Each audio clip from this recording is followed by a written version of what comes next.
एक बहुत ही खूबसूरत कहानी, सांप को दूध क्यों नहीं देते। एक दफा का जिक्र है कि एक छोटे से गांव में अली नाम का एक बच्चा रहता था। अली को कहानियां सुनना और नए नए तजर्बात करना बहुत ही पसंद था। एक दिन वो अपने दादा के साथ बैठा हुआ था।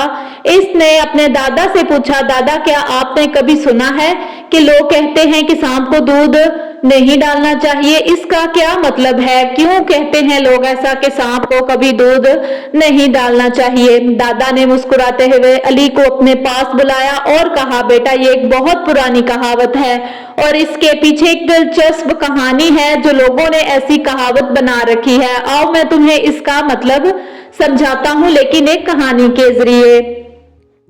दादा ने अली को कहानी सुनानी शुरू की कि बहुत वक्त पहले एक छोटे से गांव में एक रहीम नाम का किसान रहता था।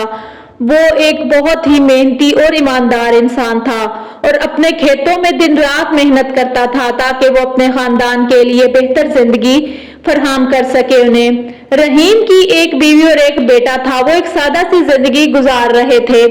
रहीम घर के पास एक जंगल था और साथ ही उसके खेत थे। जब वो खेतों में काम कर रहा था तो इसने एक सांप को देखा जो बहुत कमजोर और जख्मी हालत में था।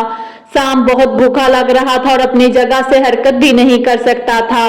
उसके बेटे ने अपने वालिद से कहा कि अब्बू ये तो बहुत कमजोर है और ये तो हिल भी नहीं पा रहा। रहीम को सांप पर बहुत तरस आया और इसने सोचा कि क्यों ना इसे कुछ खाने को दिया जाए और इसकी हिफाजत की जाए।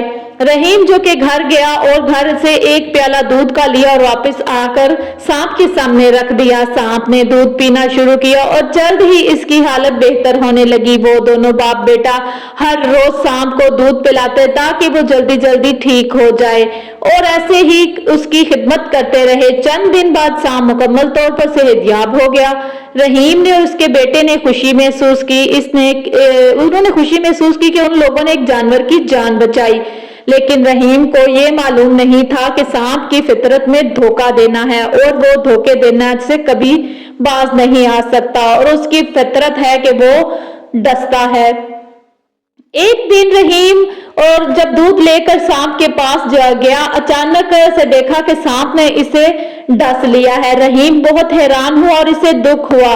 इसने पूछा कि मैंने तो तुम्हारी मदद की थी, तुम्हें दूध पिलाया था जबकि तुम बहुत कमजोर हालत में थे और तुम्हारी खिदमत करके तुम्हें ठीक किया है, फिर भी तुमने मुझे डसा, आखिर क्यों? सांप ने जवाब दिया कि मेरी तो फितरत ही यही है, मैं चाहे कोई जितना भी अच्छा बन जाए या मैं किसी के साथ बहुत ही अच्छा बन जाऊं, लेकिन मैं फितरत कभी नहीं बदल सकता अपनी, और मेरी फितरत में है डसना।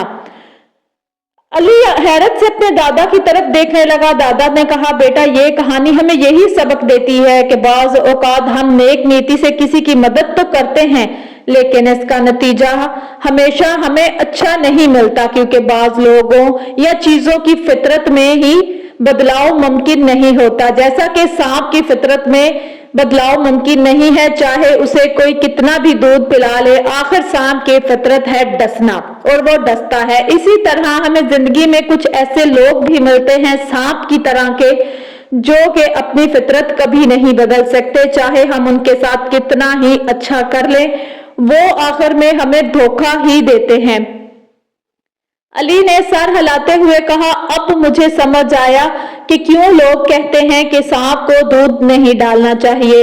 अली को इस मिसाल की और इस कहावत की अब समझ आ गई थी। दादा ने कहा, बेटा ये कहानी हमें यही सबक देती है कि हर किसी की फितरत को समझना बहुत जरूरी होता है। बाज़ औक़ात हम नेक नीति से किसी की मदद तो करते हैं लेकिन इसका नतीजा हमें हमेशा अच्छा नहीं मिलता, क्योंकि बाज़ लोगों या चीज़ों की फितरत में कभी बदलाव मुमकिन नहीं होता। अली ने सर हिलाते हुए कहा, अब मुझे समझ आया है कि क्यों लोग कहते हैं कि सांप को दूध नहीं डालना चाहिए।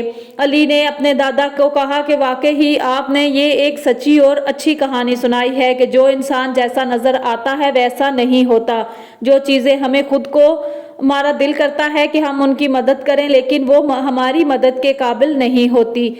آخر میں علی نے یہی سیکھا کہ زندگی میں ہمیشہ ہوشیار رہنا چاہیے اور دوسروں کی فطرت کو سمجھ کر ہی ان کے ساتھ چلنے کا فیصلہ کرنا چاہیے۔ امید ہے کہ آپ کو سانپ کو دودھ کیوں نہیں ڈالنا چاہیے ویڈیو پسند آئی ہوگی۔ پلیز میری ویڈیو کو لائک اور میرے چینل کو سبسکرائب کیجیے۔